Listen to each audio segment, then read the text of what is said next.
अब यही बात हम कहेंगे। आपके साथ साथ जितने मीडिया वाले, सोशल मीडिया वाले हमसे सवाल कर रहे हैं कि आप लोगों की रिसर्च में बहुत ज्यादा कमी है। आप लोग कहते हैं आप बीजेपी में जाते हैं, उसके बाद फिर जनसुराज में आते हैं। आपका जो आइडियोलॉजी है, आपका जो एक मानक है, वो बीजेपी की तरफ ज्यादा जाती है। क्या पूरी लंका की सेना में कौन कितना महाबली है? तो क्या आप जनसुराज जलाने गए थे? जी बिल्कुल। आप केजरीवाल मॉडल की बात तो नहीं? बिल्कुल नहीं। अरे आप मेरे को अनपढ़ नेता समझते हैं क्या कि हम बिना मतलब की बात करेंगे, वही जो सब लोग कह रहे हैं। हम जो अगली बात कहने जा रहे हैं वो जरा आप ध्यान से सुनिए और अपने दर्शकों को भी सुनने दीजिए। जनसुराज और इनका पूरा प्रयास करना ये प्राइवेट लिमिटेड तरीके से चल रहा है। आप सुनते जाइए। लेकिन ये दावा तो करते हैं कि हम ये करते हैं, हम पैसा लेके करते हैं। तो उनकी भी पॉलिसी थी कि भाई पैसा उन्हीं से लो और उन्हीं के ऊपर शोषण करो, उन्हीं को किंग बना दो। और उन्होंने क्या किया, उसके बाद वो बिहार में राजनीति करने आ गए। एग्जैक्टली सेम रॉबर्ट क्लाइव ने क्या किया था, उन्होंने जिसको राजा बनाया, उन्होंने मुर्शिदाबाद को राजधानी से चेंज करके मुंगेर को राजधानी बना दिया था। मुंगेर कहां आता है? बिहार में आता है। तीनों मिलकर के रॉबर्ट क्लाइव की सेना से लड़े थे ईस्ट इंडिया कंपनी से, ठीक है, जिसमें इवेंचुअली भारत की ये जो ताकतें थी उनकी हार हो गई थी और ईस्ट इंडिया कंपनी का भारत पे शासन शुरू हो गया। कि आपको 2029 में मोदी से डर नहीं लगता है, आपको 27 में योगी से डर लगता है, 25 में बिहार में भरोसा करिए, 27 में यहाँ 25 में बिहार साफ करेंगे, 27 में यूपी साफ करेंगे और 29 में दिल्ली भी साफ कर देंगे। आप लोगों को गाड़ियां चला रहे हैं तो सैलरी पे रखे हुए हैं। आप कहते हैं कि भाई हम हेलीकॉप्टर पे नहीं चलते हैं, हमारी 5000 गाड़ियां पूरे बिहार भर में घूम रही है।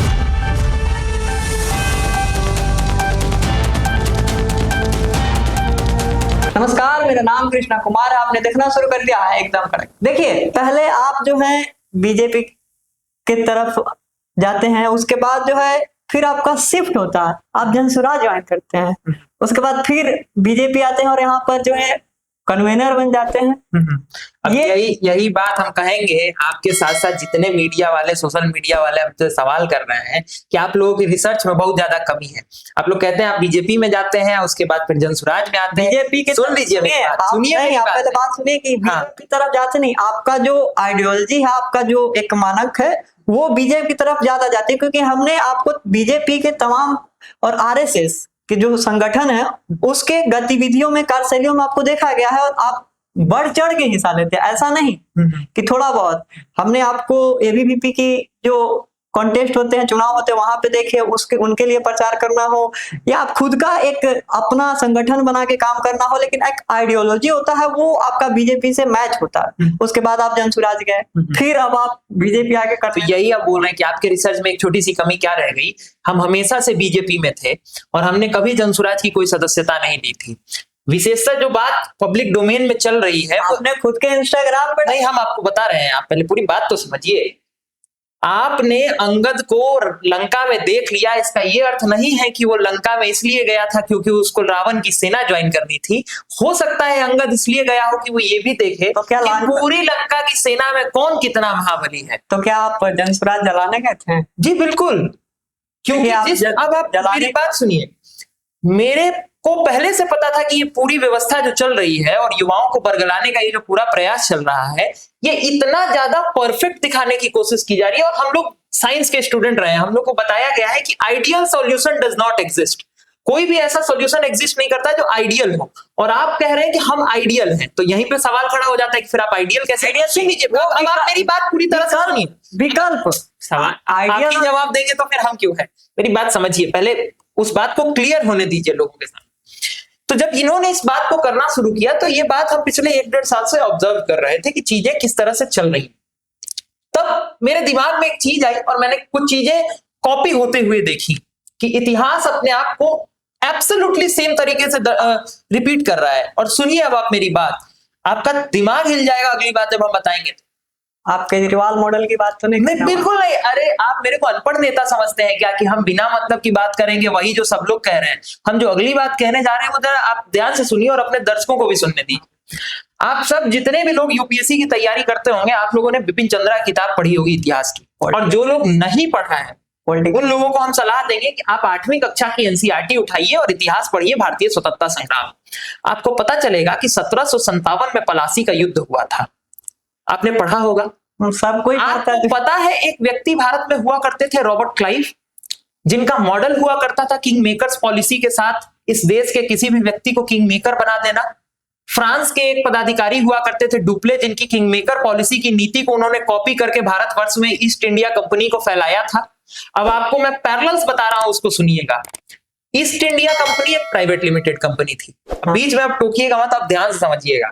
ईस्ट इंडिया कंपनी एक प्राइवेट लिमिटेड कंपनी थी। जन सुराज और इनका पूरा प्रयास करना ये प्राइवेट लिमिटेड तरीके से चल रहा है। आप सुनते जाइए, क्यों नहीं, वहां पे सैलरी दे करके लोग काम कर रहे हैं। अब आप पैरेलल केवल सुन लीजिए, फिर आप अपना सवाल कर लीजिएगा, हो सकता है आपको हम गलत लग जाए, कोई दिक्कत नहीं है। दूसरी चीज, वहां पे रॉबर्ट क्लाइव की भूमिका थी जो किंग्स बनाते थे।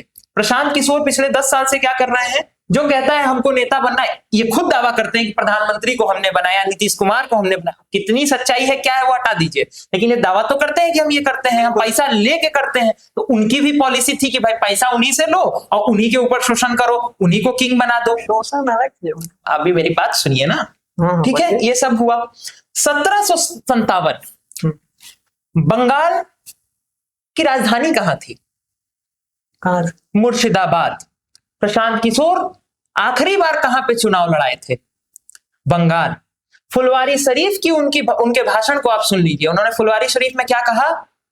हमने मुर्शिदाबाद के मुसलमानों को कहा कि आप ममता दीदी पे भरोसा करिए, तो उन्होंने भरोसा किया।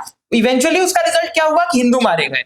ठीक है, अभी मेरी पॉइंट को सुनिएगा ध्यान। बड़ी बात बोल। और उन्होंने क्या किया, उसके बाद वो बिहार में राजनीति करने आ गए। एग्जैक्टली सेम रॉबर्ट क्लाइव ने क्या किया था, उन्होंने जिसको राजा बनाया, उन्होंने मुर्शिदाबाद को राजधानी से चेंज करके मुंगेर को राजधानी बना दिया था। मुंगेर कहां आता है? बिहार में आता है। एब्सोल्यूट पैरेलल, ऐसा नहीं है कि कुछ अलग हो रहा है, एकदम किताब में लिखी हुई स्क्रिप्ट कॉपी हो रही है। अगला लाइन सुनते जाइए। इनका दूसरा लाइन था, अब आप दूसरी चीज समझिए। 1764 में बक्सर का युद्ध हुआ। बक्सर के युद्ध में East India Company versus Shah Alam, जो मुगल शासक थे, दिल्ली के पूरे भारत के शासक थे, अवध के नवाब और बंगाल के नवाब, ये तीनों मिलकर के रॉबर्ट क्लाइव की सेना से लड़े थे ईस्ट इंडिया कंपनी से। ठीक है, जिसमें इवेंचुअली भारत की ये जो ताकतें थी उनकी हार हो गई थी और ईस्ट इंडिया कंपनी का भारत पे शासन शुरू हो गया था। प्रशांत किशोर जी ने जो बात कही कि मुझे पता है, ये उन्होंने कोट एंड कोट में मैं कह रहा हूं, मैं नहीं कह रहा हूं, उन्होंने कहा है, आप जाके वीडियो में रिकन्फर्म करिएगा अगर हम गलत होंगे तो। उन्होंने फुलवारी शरीफ में कहा कि मैं आप बिहार के मुसलमानों से ये अपील करता हूं कि आप मुझ पे भरोसा करिए कि मुर्शिदाबाद के मुसलमानों ने मुझ पे भरोसा किया, तो देखिए बंगाल में ममता दीदी का शासन आया। मैं जानता हूं कि आपको 2029 में मोदी से डर नहीं लगता है, आपको 27 में योगी से डर लगता है। 25 में बिहार में भरोसा करिए, 25 में बिहार साफ करेंगे, 27 में यूपी साफ करेंगे और 29 में दिल्ली भी साफ कर देंगे। अब जरा आप मुझे एक बात बताइए, जो व्यवस्था शुरू हुई थी बिहार को सुधारने के लिए 5 संकल्पों के साथ, जिसमें आप बच्चों के लिए, युवाओं के लिए, बुजुर्गों के लिए, महिलाओं के लिए और पलायन की व्यवस्था रोकने की बात कह रहे थे, ये सारी बातें जब बिहार को इकोसिस्टम को कवर कर ही लेती है, तो मुसलमानों का हित कैसे कवर होने की बात होने लगती है। और वहां जो एग्जैक्ट पैरेलल था, अवध के नवाब थे, अवध यूपी से कॉपी होता है, दिल्ली के नवाब थे तो मोदी से कॉपी होता है, बिहार में आप लड़ रहे हैं, बक्सर आपके बिहार में है, तो एग्जैक्ट पैरेलल अगर हो रहा है तो ये आपको समझने की जरूरत है। सुनिए, कहावत है, राजनीति की सबसे बड़ी कहावत है कि सियासत में कुछ भी इत्तेफाक नहीं होता। प्रशांत किशोर जी जो इतने बड़े जीवन को जी रहे थे, और आम जनमानस ये बहुत अच्छे से समझता है कि हम में से कोई ऐसा नहीं होता है जो घाटे का सौदा करे। राष्ट्रपिता महात्मा गांधी अगर भारत आए थे तो उसमें एक बहुत बड़ा लार्जर इंपैक्ट था कि नहीं भाई, हमने दक्षिण अफ्रीका को आजादी में एक बड़ा योगदान निभाया, तो भारत में भी स्वतंत्रता संग्राम में योगदान निभाएंगे। ऐसा कोई व्यक्ति नहीं होता है जो कहेगा कि भाई हम सब कुछ छोड़ छाड़ के आ गए और देखो हमको सेवा करना है, हमको अपना गला रहे हैं। अच्छा ठीक है, सब गला रहे हैं, हम उन्हीं की बात सच मान लेते हैं। तो पहले तो ये रॉबर्ट क्लाइव वाला किंग मेकर्स पॉलिसी आ गया और एग्जैक्ट पैरेलल्स होने लगा। आप भी जन स्वराज में लोगों को सैलरी पे रखते हैं, वहां भी ईस्ट इंडिया कंपनी में लोग सैलरी पे रखते हैं। और आप मुझे कहेंगे कि आपकी बात गलत है, तो मैं आपको अगली बात बता दूं जो आपको और दिमाग में आपको हिला देगा। प्रशांत किशोर जी ने, आपके चैनल पे मैं दूसरे चैनल का नाम ले रहा हूं कोट करने के लिए, आप लल्लन टॉप का वीडियो उठाइए, एक चैनल है सब लोग जानते हैं, उसमें 2019 में उन्होंने बयान दिया है कि मैंने, ऐसा नहीं हुआ कि स्ट्रेटेजिस्ट के तौर पे अपना जीवन भारत में शुरू किया, मैं प्रधानमंत्री जी के संपर्क में आया, उनकी टीम का हिस्सा बना और उनकी टीम के हिस्सा बनने के बाद उनकी स्पीच राइटर की भूमिका मैंने निभाई। रॉबर्ट क्लाइव किस भूमिका से आए थे आपको पता है? उन्होंने भी अपना जीवन एक क्लर्क से शुरू किया था, फिर वो राइटर बने और उसके बाद आगे की तारीख में वो जाकर के गवर्नर जनरल बन गए।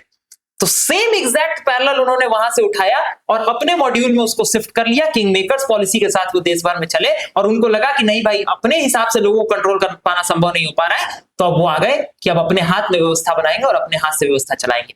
दूसरी बात क्या है, उनका कहना है कि हम समाजवाद की स्थापना करना चाहते हैं। मुझे एक बात बताइए, समाजवाद का डेफिनेशन क्या होता है? समाज के हर तबके को साथ लेके चलना, जहां समाज की हर प्रॉपर्टी पे समाज का अधिकार।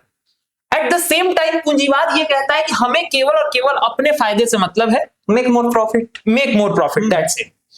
जब मेक मोर प्रॉफिट पूंजीवाद कहता है, तो ये कौन सा समाजवाद है कि जिस पार्टी का मुखौटा समाजवाद का है, उसका पूरा शरीर पूंजीवाद के आधार पर टिका हुआ है? कैसे? आप लोगों को सैलरी पे रखते हैं, आप लोगों को गाड़ियां चला रहे हैं तो सैलरी पे रखे हुए हैं। आप कहते हैं कि भाई हम हेलीकॉप्टर पे नहीं चलते हैं, हमारी 5000 गाड़ियां पूरे बिहार भर में घूम रही है। और मैं उनकी बात को ही सच मानते हुए अगला सवाल करूंगा। सुनते तो जाइए आप, मेरी बात आप सुनिएगा तो आपका दिमाग चकराने लगेगा थोड़ी देर में। आप केवल आंकड़ों की बात सुनिए, वो तो आंकड़ों पे बात करते हैं ना। वो कहते हैं कि हम बुद्धि का कमाते हैं, सरस्वती के उपासक हैं, तो भाई हम हेलीकॉप्टर पे नहीं चलते, हमारे साथ साथ हमारे सारे कार्यकर्ता जो है 5000 गाड़ियों से पूरे बिहार में घूमते हैं। उनकी पार्टी का ऑन रिकॉर्ड नियम है कि अगर आप पार्टी के लिए गाड़ी लेते हैं तो पार्टी आपको 45,000 रुपया महीने का देती है, ठीक है। वही कहते हैं कि 5000 गाड़ी घूम रही है, 3 साल से घूम रही है। कैलकुलेटर सबके मोबाइल में है, सब लोग कैलकुलेटर निकालें, कैलकुलेट करें, ये आंकड़ा आता है 810 करोड़ रुपए। पिछले साल इलेक्टोरल बॉन्ड का जो आंकड़ा भारत की सारी राजनीतिक पार्टियों ने दिया था जब सुप्रीम कोर्ट ऑफ इंडिया में, वहां पे भारत की दूसरी सबसे बड़ी पार्टी के तौर पे अगर फंड किसी के पास था तो भारतीय राष्ट्रीय कांग्रेस के पास था 1000 करोड़ रुपए, और 1000 के आसपास था, आगे पीछे हो सकता है। 1000 करोड़ रुपए भारत की सबसे पुरानी राष्ट्रीय पार्टी के फंड में है, और आप 3 साल में 810 करोड़ रुपया खर्चा कर चुके हैं। अपने मुंह से आप बोले, हमने थोड़ी बोला। तो आप सोचिए कि जो पार्टी अभी सरकार में आने से पहले 810 करोड़ रुपया इन्वेस्ट केवल गाड़ियों पे कर चुकी है, बाकी चीजों पे तो कितना हुआ होगा कोई जान नहीं रहा है। Salary, poster, expense. एग्जैक्टली। और प्रशांत खुद ही कहते हैं कि 700-800 लोग, उन्होंने अभी रिसेंट इंटरव्यू में कहा कि 800 लोग मेरे लिए सैलरी पे काम कर रहे होंगे। अब 800 लोगों की सैलरी भी आप मान लीजिएगा तो ये सब 1200-1300 करोड़ के आसपास आता है। अगर आप सही से आप जाके कैलकुलेट कीजिए, हम ऐसे ही थोड़ी हवा में बोलते हैं, हमको तेजस्वी यादव मत समझिए। तो जब हम इतनी बातें बोल रहे हैं, आप इसको क्रॉस वेरीफाई कीजिए, और आप जो प्रबुद्ध लोग उस तरफ बैठे हैं उनसे पूछिए कि भाई इतना जो आप इन्वेस्टमेंट कर रहे हैं, आप समाजवाद के काम करने के लिए आए थे ना। समाजवाद के पुरोधा हुआ करते थे पूर्व प्रधानमंत्री चंद्रशेखर जी, जब चलते थे तो जमीन पे चलते थे, पैदल चलते थे, और कहते थे कि हम अगर पूरे देश की यात्रा कर रहे हैं और भीड़ ही लेकर चलना था तो फिर हम यात्रा किस लिए कर रहे हैं। नेता का मतलब ये होता है कि हम जिस गांव में गए उसके हर घर से मिले।